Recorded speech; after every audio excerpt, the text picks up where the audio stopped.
I never thought I'd be the guy hiding in the crawl space of my own house at midnight, heart pounding so hard I feared it would crack my ribs. But that's exactly where I found myself 2 weeks ago, crouched between the insulation and the floorboards. Phone record under my breath, after discovering the first breadcrumb of proof that my wife of 10 years, Emily, was sleeping with someone else. It began innocently enough.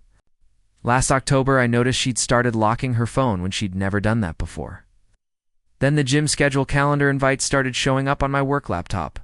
5:30 a.m. spin classes on Tuesdays and Thursdays, shadowed by moments when I knew she wasn't the sort who wakes up before dawn, just trying to stay healthy, she'd said with a sleepy smile. But the tags on those invites pointed to Fitness First Uptown, not our little CrossFit box by the river. And the one day I played along and drove her there at 5 a.m., the place was deserted, locked up tight. I chalked it up to stress at first she'd been working long hours at the nonprofit, fundraising for the new children's wings, so I convinced myself I was being paranoid. But then came the texts. Wish you were here at 2 a.m., Zach's at 3:14, and cryptic emoji combinations of a martini glass and a red heart butterfly, all from her number, all to someone saved as L. My stomach flipped the first time I saw it. Her phone, when she was in the shower, that little lock icon mocking me that night. I lay in bed staring at the ceiling, listening to her soft breathing. In the morning, I pretended everything was normal. I made her coffee just the way she likes. It too pumps vanilla, oat milk, extra hot, kissed her on the cheek, and asked about her day. Inside, my mind was a war zone. Should I confront her? Should I hire a pie? Should I throw her things into the yard in the middle of the night and watch the neighbors film it? Instead, I leaned into stealth mode. I'd spent years as a software engineer specializing in security protocols. If there was one thing I knew, it was how to find hidden data. First, I created a hidden partition on our home PC and installed a keylogger. Nothing too invasive, just enough to capture WhatsApp, web messages, and timestamps. Next, I set up motion sensors in our bedroom and office, cheap little USB cams that emailed me a snapshot whenever they detected movement after 10 p.m. I told myself it was precautionary. But really, I was a man on a mission, day by day. Nugget by nugget, the pattern emerged. Elle would text around 1 a.m., followed by frantic whisper voice notes. On Tuesday and Thursday nights, our bedroom camera would catch Emily slipping out around 10:30 with her coat pulled tight, slipping back in around 3 a.m. I cross-checked my keylogger logs. Name at top of chat. Timestamp matches the camera's email. Messages deleted on both sides. No doubt any more she was cheating. That weekend, I cased her routine. I installed a GPS tracker under her car. One of those magnetic discs you can get online for $20. Tuesday night, I watched the tracker ping at 11:02 p.m. outside the Waverly Hotel downtown, one of the nicer boutique places where discreet couples can rent rooms by the hour. I downloaded a traffic cam feed that showed her license plate. Pulling up at 11:07 and leaving at 2:45 a.m. on Wednesday, my chest tightened. For 10 years, I'd thought we were partners raising two smart kids, building our dream home, surviving layoffs and pandemic lockdowns. And all the while, she'd been lying to me under my nose. I printed the emails, the GPS logs, the hotel time stacked. They'd stamped them neatly in a file labeled dossier. Then I laid out my plan. Divorce papers drafted but not served, a secret bank account into which I'd quietly moved half our savings, private inbox on Proton Mail I'd created to communicate with my lawyer. But the real piece, the resistance, the family gathering in 3 weeks to celebrate Granny's 80th birthday at her lake house, where every single relative would learn the truth at once. In the days that followed, I moved like a ghost in our own home. I hid my files in a locked briefcase in my office, hooked into our built-in safe behind the bookshelf. I set up an anonymous email to both my mom and hers, tipped off to urgent family news they'd want to hear in person next month. I reached out to a discreet divorce attorney I found through an ex-colleague. Explained I needed full covert operations, support no subpoenas, no public filings, until the moment of maximum impact. 2 a.m., I even drafted a letter to the kids' school, just in case custody battles needed firewalling, though I hoped it wouldn't come to that. Meanwhile, I kept our family facade intact. I took Emily out on dates. We watched movies on Friday nights. I kissed her goodnight even as I drafted the legal grounds for adultery in my head. She never once guessed that the man she'd married a decade ago had become the hunter circling his prey under fluorescent lights and Wi-Fi routers. Then a twist. On her birthday, 2 weeks before the lake house blow-up, I noticed an unfamiliar email address in our joint inbox. L.Lin at it wasn't her WhatsApp contact was a full-fledged corporate account. Curiosity piqued. I used my keylogger data to trace the IP address back to an office building downtown. On Saturday, I parked across the street and watched from my car. Sure enough, at 8 a.m., Emily arrived, knocked on the reception window, and spoke to the guard. It was a bright, clear morning odd time for Elle to meet her at work. I jotted down the building number and did a deep dive online. It belonged to Maple & Co. Interior design? My stomach churned. Was Emily seeing an interior decorator on the side? Or was that an alias? The next day, I messaged a friend in the real estate business, really. A buddy who still owed me one after. I covered his server maintenance bill and asked for an introduction to Maple and COSHR, pretending to be a journalist writing an article on design firms. I got the receptionist to forward me an org chart.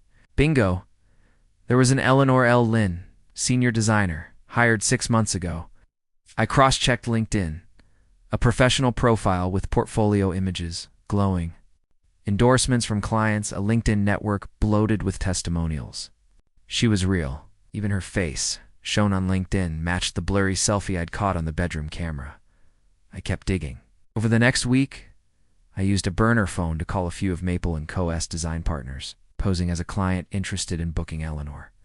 They verified she was free most weeknights around 10, worked late often, and had a friendly relationship with a client named Emily Thompson. The client gushed about how Elle always understood my space. I pressed and got a half laugh. Oh, designers bounce house calls off their clients? Trading late-night inspo for late-night cocktails? My pulse raced. I'd found the perfect cover story, but here's where it got spicy. When I ran credit check sleuthing on Elle Lin, nothing major, just a quick public records search, I found her married. According to marriage records, Eleanor Lin married a software exec named Martin Perez 3 years ago. A long divorce process was ongoing. Her name was still hyphenated in some filings.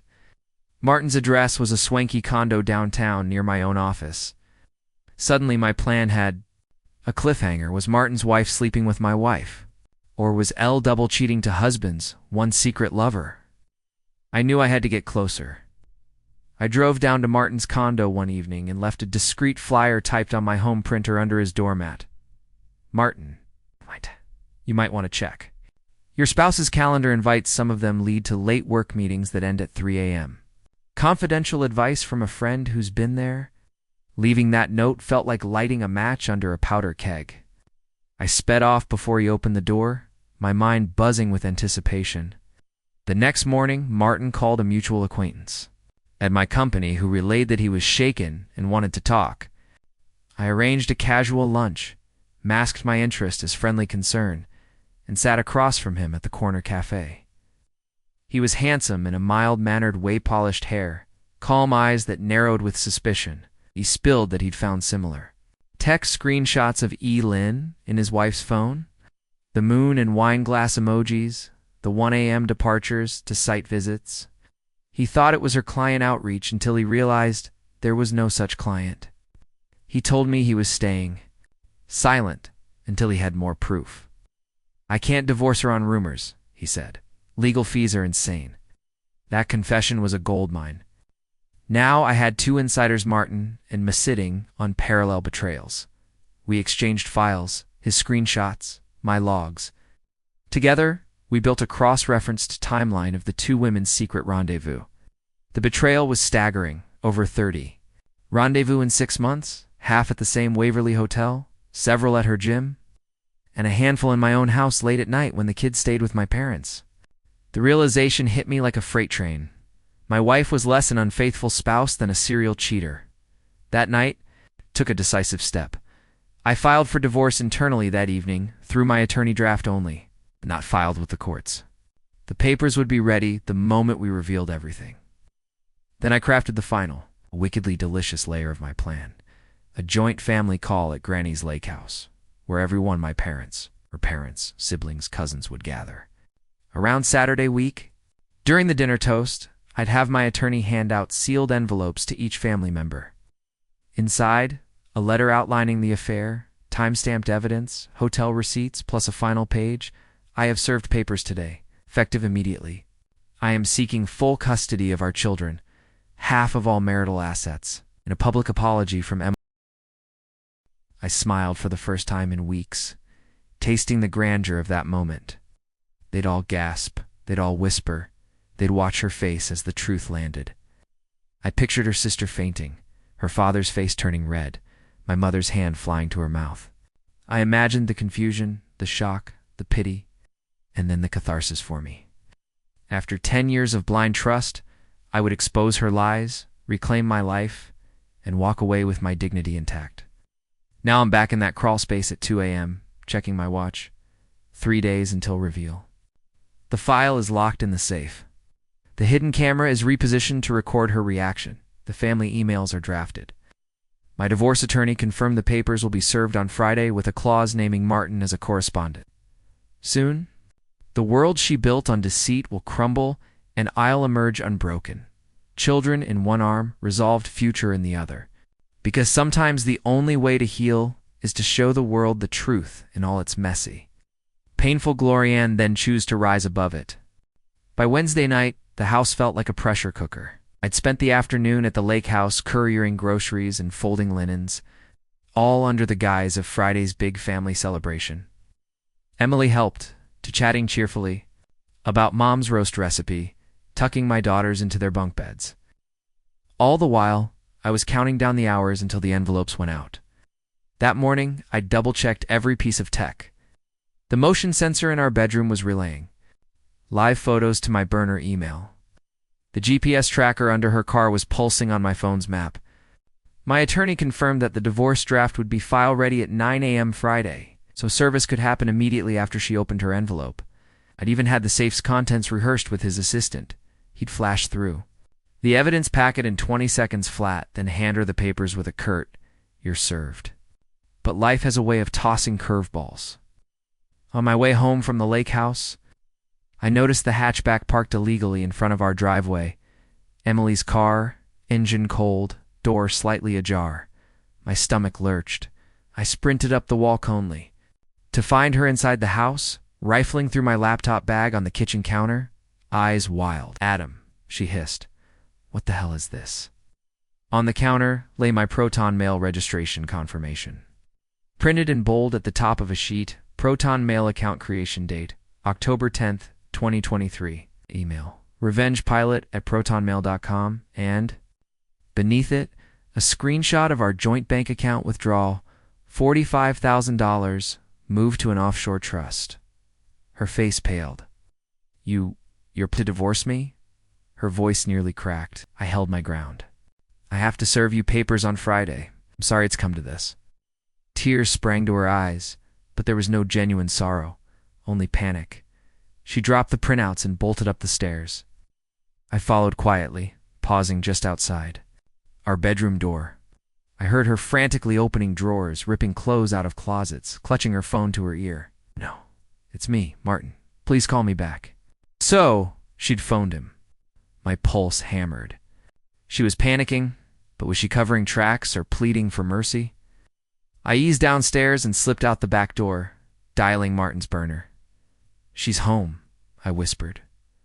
"She knows what?" "How?" His voice shrilled over the line, "I'll meet you at the cafe in 10. When we sat across from each other, Martin's face was ashen. "Called HR," he confessed. I wanted to see if she'd mentioned anything. They said an anonymous tip came in accusing me of abusing company resources. I thought it was some sick prank. I realized she'd used my own Tactics Anonymous email to muddle the waters. "She tried to frame you first," I said. "Why you got the tip?" He shook his head. "I hate her." "So do I replied. "But we stick to the plan." That night, I bolstered security. I reset all passwords on my devices, changed the safe combination, and moved my dossier into a hidden locked folder on my work laptop, protected by two-factor auth. I texted my attorney. She knows. Where? On track for Friday. Firm up service at 2 p.m. On Thursday morning, I woke to a trove of voicemails from her parents, from my mom, from her closest friends, each begging to know what was happening. I deleted them all unread. I texted Granny's housekeeper. Everything's set for tomorrow. Please ensure no deliveries until after the toast. At 6 p.m., Emily cornered me in the kitchen, eyes red. You found them, she spat, nodding toward the envelopes on the counter. The GPS logs, the hotel booking receipts. I know what you're planning. I'm sorry, Em, I softly.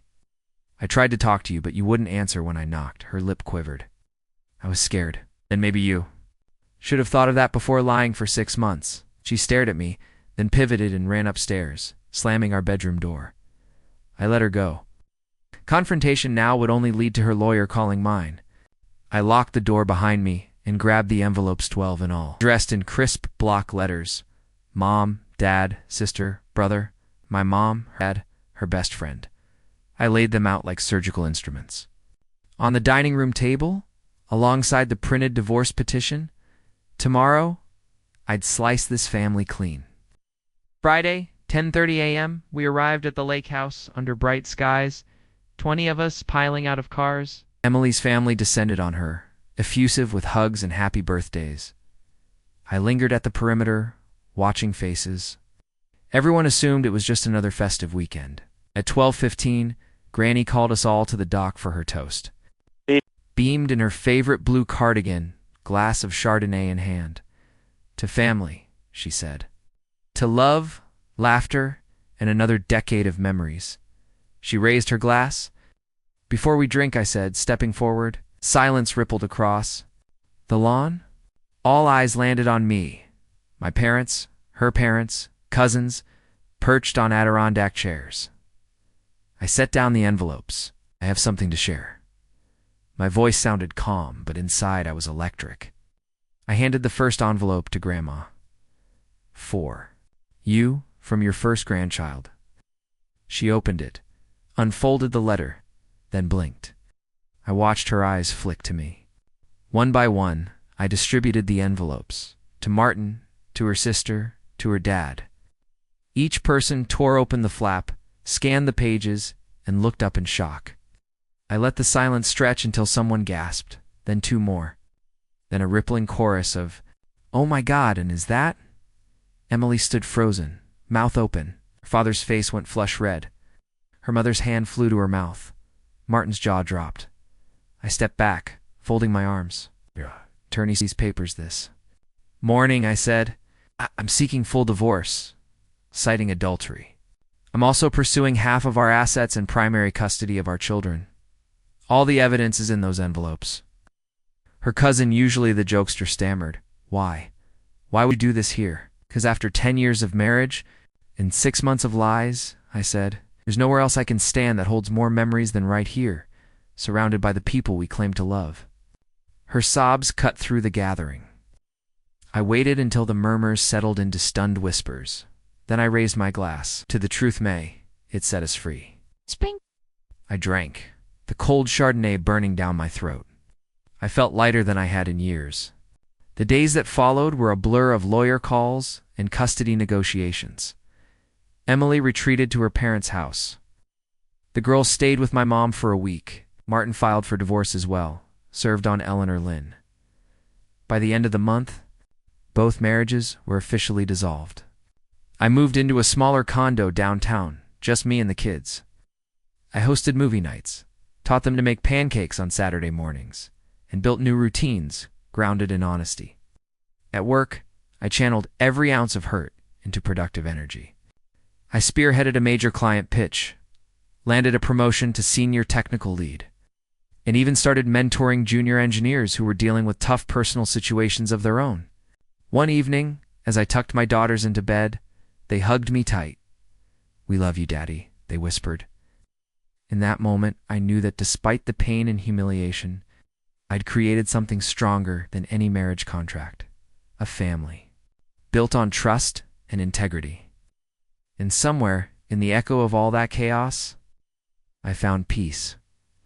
When the last envelope fluttered open, and the ripples of gasps and whispered betrayals finally settled, I realized the hardest part was over.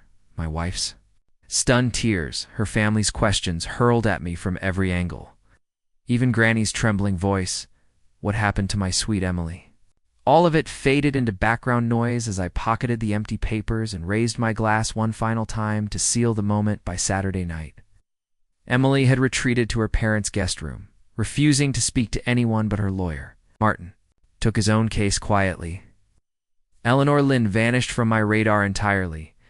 I slept alone that night in our marital bed-tangled sheets, stale perfume lingering in the air.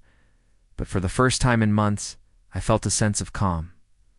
The home that had become a crime scene of lies was now just my home again, stripped of pretense. Monday morning, back at my new condo downtown, I woke with purpose. I'd already arranged for the girls to stay with me 4 nights a week, with custodial rights spelled out in the decree. They would spend school nights with Dad, weekends 50/50ths.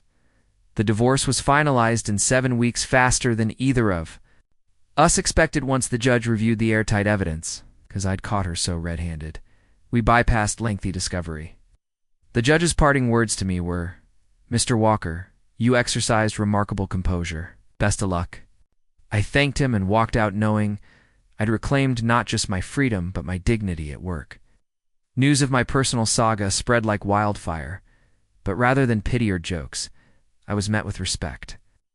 Colleagues who had once whispered behind my back now patted me on the shoulder and asked for my perspective on project leadership.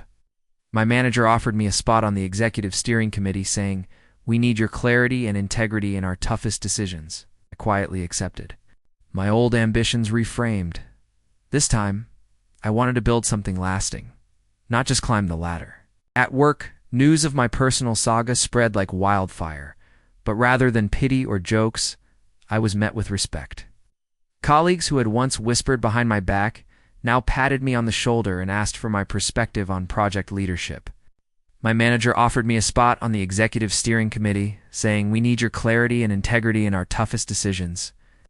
I quietly accepted, my old ambitions reframed.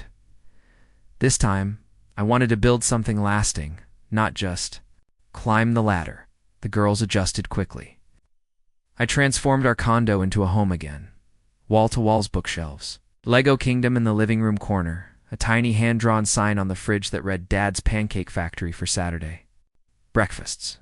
One morning, my 7-year-old burst into my office, dressed in her princess gown, demanding waffles and an impromptu meeting about adding glitter to her green smoothie.